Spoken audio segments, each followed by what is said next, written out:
사무엘하 3장 22절부터 39절까지의 말씀인데요. 구약성경 468면입니다. 허락하신 말씀 중에 본문 27절부터 39절까지 내용을 함께 교독하겠습니다. 사무엘하 3장 27절부터 39절까지 하나님의 말씀입니다. 아브넬이 헤브론으로 돌아오매 요압이 더불어 조용히 말하려는 듯이 그를 데리고 성문 안으로 들어가 거기서 배를 찔러 죽이니 이는 자기의 동생 아사헬의 피로 말미암음이더라. 그 후에 다윗이 듣고 이르되 넬의 아들 아브넬의 피에 대하여 나와 내 나라는 여호와 앞에 영원히 무죄하니 그 죄가 요압의 머리와 그의 아버지의 온 집으로 돌아갈지어다. 또 요압의 집에서 백탁병자나 나병 환자나 지팡이를 의지하는 자나 칼에 죽는 자나 양식이 떨어진 자가 끊어지지 아니할지로다 하니라. 요압과 그의 동생 아비새가 아브넬을 죽인 것은 그가 기브온 전쟁에서 자기 동생 아사헬을 죽인 까닭이었더라.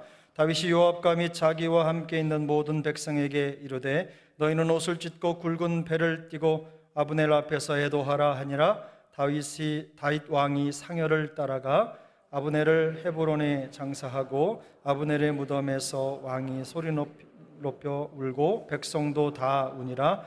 왕이 아브넬을 위하여 애가를 지어 이르되 아브넬의 죽음이 어찌하여 미련한 자의 죽음 같은고 내 손이 결박되지 아니하였고 내 발이 착고에 채이지 아니하였거늘 불의한 자식의 앞에 엎드러짐 같이 내가 엎드러졌도다 하매 온 백성이 다시 그를 슬퍼하여 우니라. 서경의 뭇 백성이 나와 다윗에게 음식을 권하니 다윗이 맹세하여 이르되 만일 내가 해 지기 전에 떡이나 다른 모든 것을 맛보면 하나님이 내게 벌 위에 벌을 내리심이 마땅하니라 하매 온 백성이 보고 기뻐하며 왕이 무슨 일을 하든지 우리가 다 기뻐하므로 이 날에야 온 백성과 온 이스라엘이 넬의 아들 아브넬을 죽인 것이 왕이 한 것이 아닌 줄을 아니라. 왕이 그의 신복에게 이르되 오늘 이 이스라엘의 지도자여 큰 인물이 죽은 것을 알지 못하느냐. 함께 읽습니다. 내가 기름 부음을 받은 왕이 되었으나 오늘 약하여서 수르야의 아들인 이 사람들을 제어하기가 너무 어려우니 여호와는 악행한 자에게 그 악한 대로 갚으실지로다 하니라. 아멘. 오늘 함께 읽은 사무엘하 본문을 중심으로 하나님이 증인 되시는 인생이라는 제목으로 은혜를 나누겠습니다. 다윗이 헤브론에서 유다의 왕이 되어 보낸 7년 6개월의 기간 동안 가장 중요한 과업은 둘로 나누어진 이스라엘을 하나로 다시 묶는 일이었을 것입니다.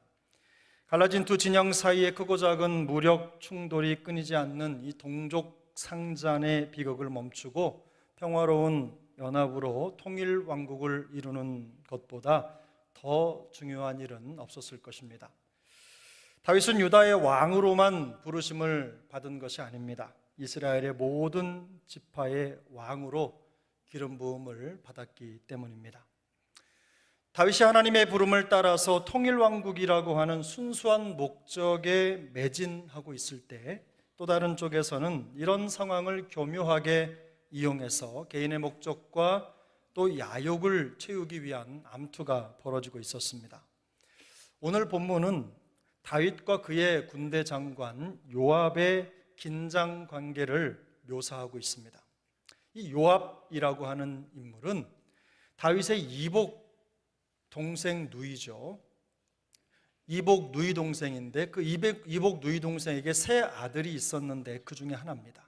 그리고 유다의 군대 장관입니다. 손수를 따지자면 요압은 다윗의 조카입니다. 요압은 다윗이 아브넬과 협상을 한 후에 그를 평화롭게 돌려보냈다는 소식을 듣고 매우 격분했습니다. 그는 왕과 나라의 안위를 걱정하듯이 다윗을 찾아가서 항의했지만 사실 그의 본심은 다른 데 있었습니다. 요압은 다윗 모르게 전령을 보내서 떠나간 아브넬을 다시 헤브론으로 불러들였습니다. 그런 다음에 성문 안으로 유인을 해서 아무런 무장도 하지 않은 아브넬을 잔인하게 살해했습니다. 요압이 아브넬을 살해한 이유는 그가 자기의 동생 아사헬을 죽인 것 때문에 복수를 한 것입니다.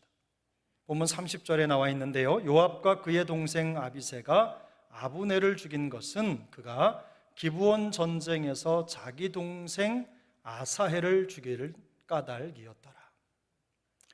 요압은 다윗과 북이스라엘 사이에 흐르는 정치적인 상황을 전혀 고려하지 않았습니다. 군대 장관쯤 되면 나라의 정세를 살피고 그에 맞도록 왕과 같은 마음으로 움직여야 되는데 그렇지 않았습니다. 그는 복수심에 불타는 개인 감정을 앞세워서 살인을 저지른 것입니다. 다윗은 요압이 행한 일을 듣고 자신이 무고하다는, 자기가 아브넬을 죽이지 않았다고 하는 것을 선언하고 이런 일을 행한 요압을 아주 강하게 저주합니다.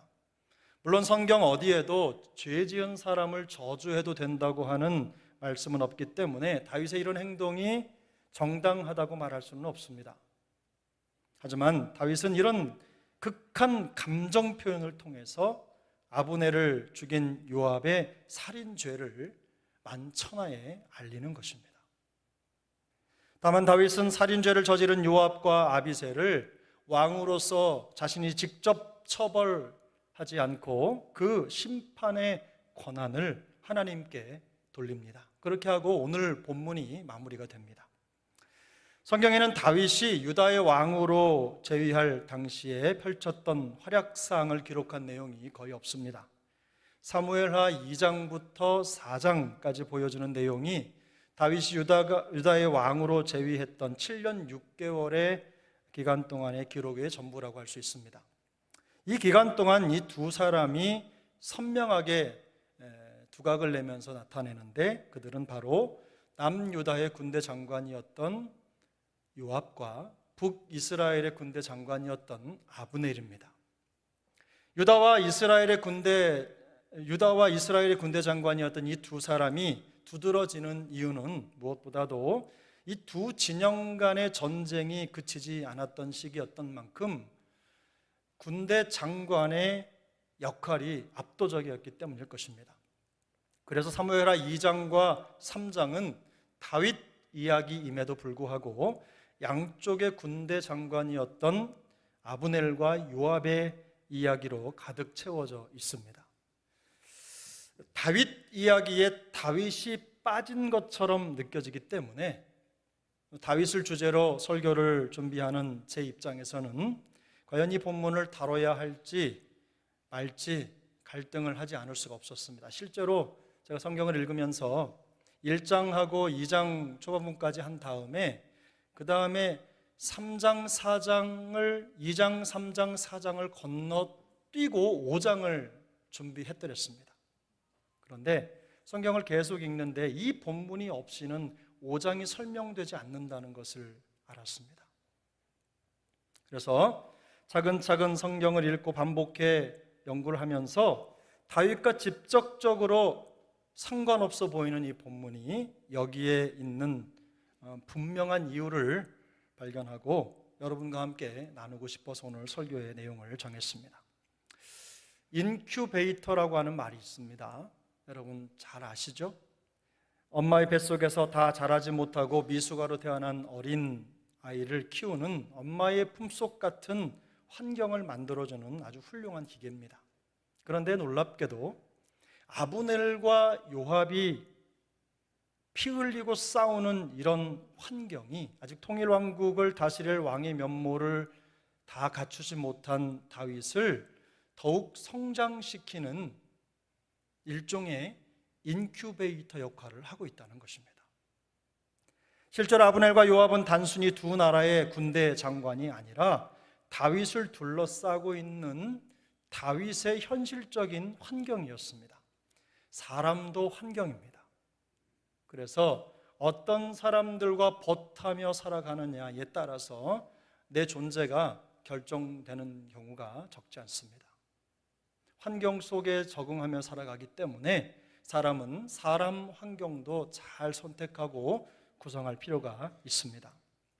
하나님은 이런 사람들 속에서 다윗을 성장시켜 가신 것입니다.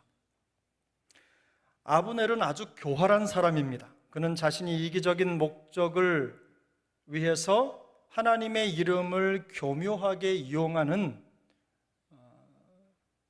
방법을 알고 있는 교활한 사람이었어요. 사무엘하 3장 9절을 함께 보겠습니다.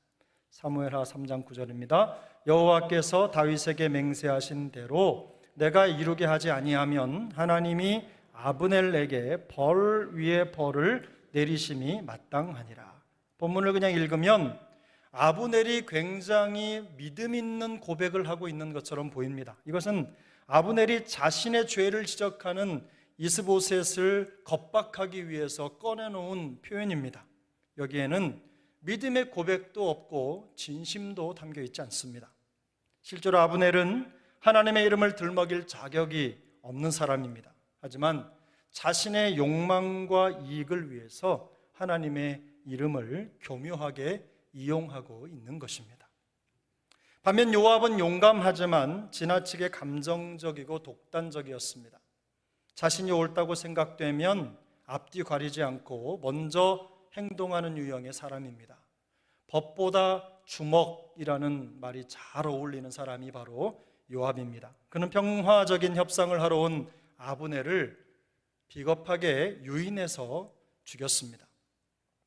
걸림돌인 아브넬을 죽이는 것이 개인의 원한도 갚고 그리고 통일 왕국도 앞당기는 일거양득의 효과를 얻게 될 것이라는 심산이 있었던 것 같습니다. 실제로 요압은 다윗의 군대 장관이었지만 왕이었던 다윗의 말을 번번이 어겼습니다. 명령을 불복한 거죠. 다윗과 평화적인 협상을 하러 온 아브넬을 죽인 것도 그렇지만 나중에 이 사무엘하 18장쯤에 가면 반역한 아들 압살롬이 돌아올 때 다윗이 그를 죽이지 말고 너그럽게 대하라고 명령을 했는데 이 다윗의 말을 무시하고 압살롬을 무참히 죽였습니다. 그는 자기가 옳다고 생각하면 누구의 말도 듣지 않는 고집스러운 사람입니다. 완고한 거죠. 전개를 부리고 교활하게 야망을 이루려는 아브넬이나 감정적이고 독단적이며 자기 생각대로만 행동하는 요압은 하나님의 구원 역사와는 아무런 상관이 없는 것처럼 보입니다.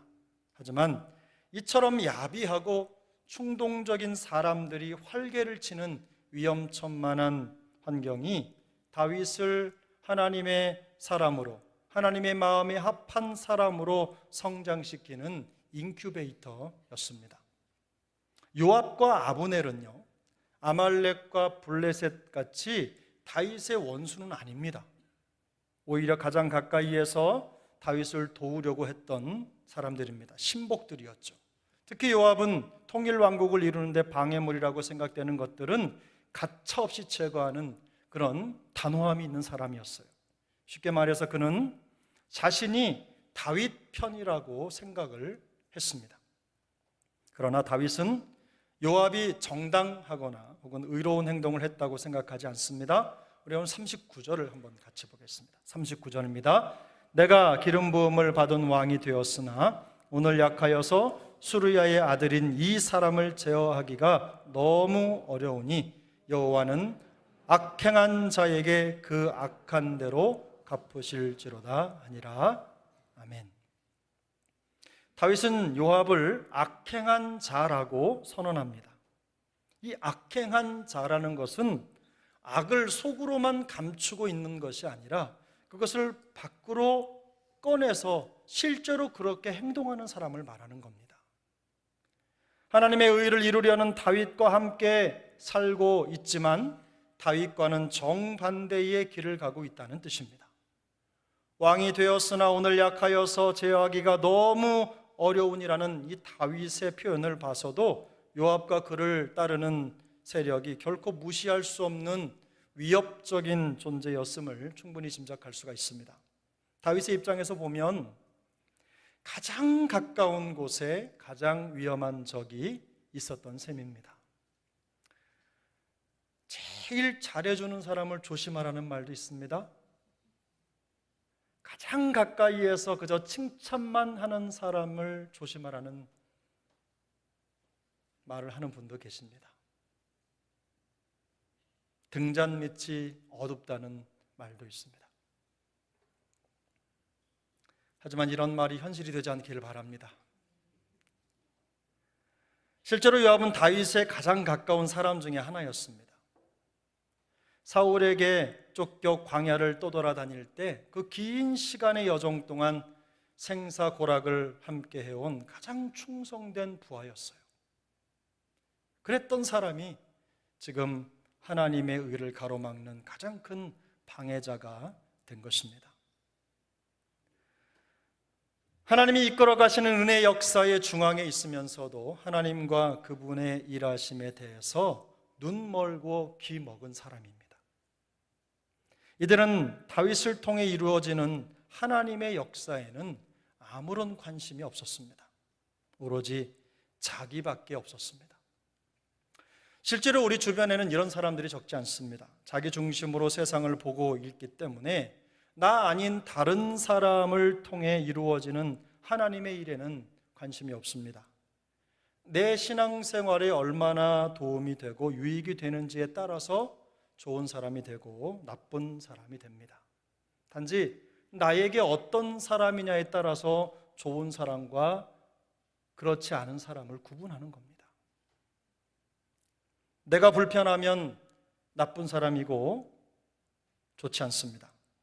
그러나 내가 좋으면 괜찮은 사람이고 좋은 사람입니다. 이런 흑백 논리 말고는 다른 논리는 없습니다. 이런 사람들에게 신앙은요, 하나님의 부르심이 아니라 자신의 목적 성취를 위한 도구일 뿐입니다. 이처럼 개인의 욕망, 기만, 교활함, 자기 욕구, 충동, 자기중심, 이기심으로 대변되는 아브넬과 요압에게 둘러싸인 다윗의 모습은 세상 속 그리스도인의 모습과 똑같습니다. 하나님의 뜻과는 상관없이 살아가는 사람들 틈 속에서 믿음을 지키기 위해서 고군분투하는 그리스도인들이 바로 이런 모습일 것입니다. 이처럼 위험천만한 세상 속에 살아가는 그리스도인들은 과연 어떻게 살아갈 수 있을까요? 아브넬과 요압같이 철저하게 자기의 생각과 감정과 야망을 숭배하면서 살아가는 사람들 틈바구니에서 어떻게 우리는 다윗처럼 하나님의 뜻에 마음을 두고 끝까지 믿음을 지키며 살아갈 수 있습니까?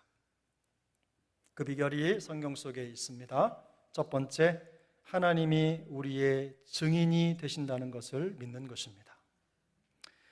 본문 28절입니다. 28절을 함께 읽겠습니다. 그 후에 다윗이 듣고 이르되 내레의 아들 아브넬의 피에 대하여 나와 내 나라는 여호와 앞에 영원히 무죄하니. 다윗은 요압의 범죄와 자신이 아무런 상관이 없다는 것을 하나님 앞에 선언합니다. 여기에 이 하나님 앞에서라고 하는 말은 하나님과 함께라는 말로 직역이 됩니다. 다시 말해서 다윗이 거룩하신 하나님과 함께 동행하지 못할 만큼 어떤 죄도 저지르지 않았다고 하는 결백에 대한 선언입니다. 하나님 앞에서 깨끗하다는 것이죠. 다윗은 살인죄를 뒤집었을 상황에 놓인 거예요. 살인 누명을 뒤집었을 수 있는 상태에서 하나님을 자기의 증인으로 내세운 겁니다. 이런 비슷한 고백이 이사야서 50장에도 등장을 하는데요. 이사야 50장 6절부터 9절까지의 말씀인데 우리 다 같이 한 목소리를 읽겠습니다.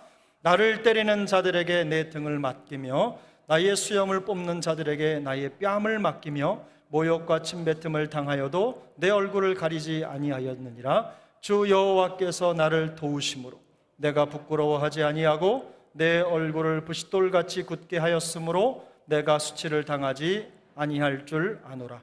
나를 의롭다 하시는 이가 가까이 계시니 나와 다툴 자가 누구냐? 나와 함께 설지어다. 나의 대적이 누구냐? 내게 가까이 나올지어다. 보라, 주 여호와께서 나를 도우시리니 나를 정죄할 자 누구냐? 보라, 그들은 다 옷과 같이 헤어지며 좀이 그들을 먹으리라.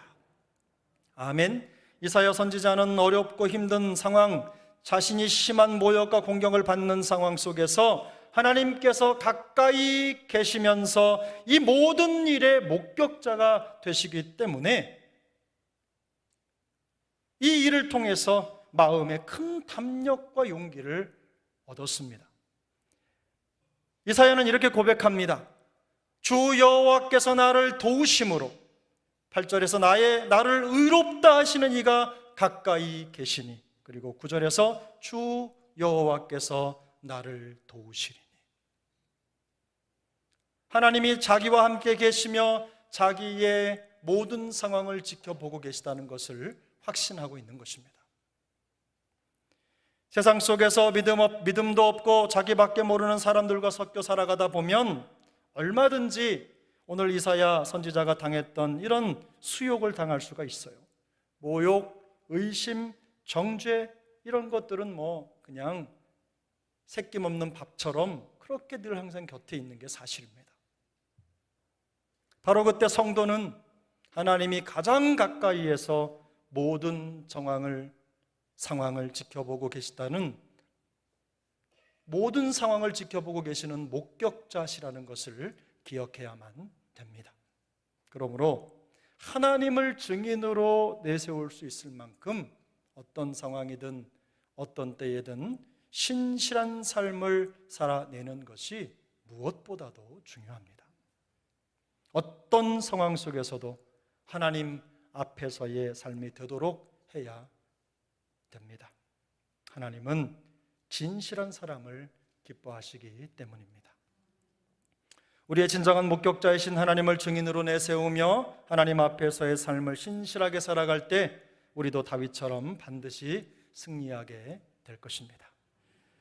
두 번째는요, 겸손히 하나님의 주권 앞에 무릎을 꿇는 것입니다. 본문 39절인데요, 우리 39절 한 번 더 읽겠습니다. 내가 기름 부음을 받은 왕이 되었으나 오늘 약하여서 수르야의 아들인 이 사람을 제어하기가 너무 어려우니 여호와는 악행한 자에게 그 악한 대로 갚으실지로다 하니라. 아멘. 다윗은 절대적인 권위와 위엄을 가진 왕이었지만 자기를 표현할 때 약한 자로 표현을 합니다. 왕으로서 자신의 권위를 사용할 수도 있지만 모든 심판과 복수의 권한을 하나님께 이양하고 더욱 겸손히 하나님 앞에 무릎을 꿇었습니다. 로마서 12장 19절은 말씀합니다. 내 사랑하는 자들아, 너희가 친히 원수를 갚지 말고 하나님의 진노하심에 맡기라. 기록되었을 때 원수 갚는 것이 내게 있으니 내가 갚으리라고 주께서 말씀하시니라. 사도 바울은 신명기 32장의 말씀을 묵상한 후에 그 말씀의 교훈을 가지고 성도들을 권면했습니다. 시편 146편 5절은 야곱의 하나님을 자기의 도움으로 삼으며 여호와 자기 하나님에게 자기 소망을 두는 자는 복이 있도다라고 말씀을 합니다. 우리 옛 속담에 벼는 익을수록 고개를 숙인다는 말이 있습니다. 겸손함의 중요성을 알리고 강조하는 선조들의 지혜가 담긴 표현인데요, 우리의 신앙생활과도 잘 맞아떨어지는 면이 있습니다. 믿음이 깊어질수록 더욱 겸손히 하나님을 의지하는 것, 바로 이것이 성숙한 성도의 모습입니다. 믿음이 좋은 사람일수록 더욱 하나님을 의지하고 엎드려 기도합니다. 영적으로 성숙할 사람이 더욱더 하나님께 대해서는 의존적인 사람이 되는 것입니다. 우리는 겸손이 자기 자신을 낮추는 것이라고 생각합니다. 그렇게 이해하고 있어요. 하지만 겸손의 본 모습은 우리를 낮추기보다는 하나님을 높이는 것입니다. 하나님을 내 마음의 중심 보좌에 모시고 그분의 뜻에 내 뜻을 맞추는 것이 진정한 겸손입니다. 겸손하다고 겸손해 보여도 마음속에 고집이 있고 자기 생각을 따라 살며 하나님의 말씀에 자기를 꺾을 줄 모르는 사람은 결코 겸손한 사람이 아닙니다. 다윗은 믿음을 방해하는 자들로 둘러싸인 위험천만한 환경 속에서 하나님을 증인으로 내세우는 신실함, 그리고 하나님의 주권 앞에 무릎을 꿇는 겸손함으로 부르심의 자리를 지켰습니다. 다윗의 고백처럼 신실과 겸손은 사람의 눈에는 지극히 약해 보이지만 하나님의 눈에 비친 신실과 겸손은요, 성도가 세상을 이기는 능력입니다. 성도는 하나님 앞에 신실함으로, 그리고 주권 앞에 겸손함으로 세상과 싸우는 거예요. 주님은 우리가 주어진 환경 속에서 다윗과 같은 모습으로 하나님의 뜻을 이루며 살아가기를 기뻐하십니다. 비록 우리가 믿음 생활을 하고 있는 이 세상도 신앙에 도움이 되는 것보다 방해가 되는 요소들이 훨씬 더 많지만 오히려 그 속에서 더욱 견고한 하나님의 사람으로 성장해 가기를 원하십니다. 우리가 겪는 고통 속에 담긴 하나님의 뜻을 발견할 수 있기를 바랍니다. 고통을 통해 자녀를 다루시는 하나님의 손길을 경험하는 우리 모두가 될 수 있기를 바랍니다. 우리가 처한 모든 환경과 상황을 신앙과 인격의 성장 환경으로 받아들일 수 있기를 축복합니다.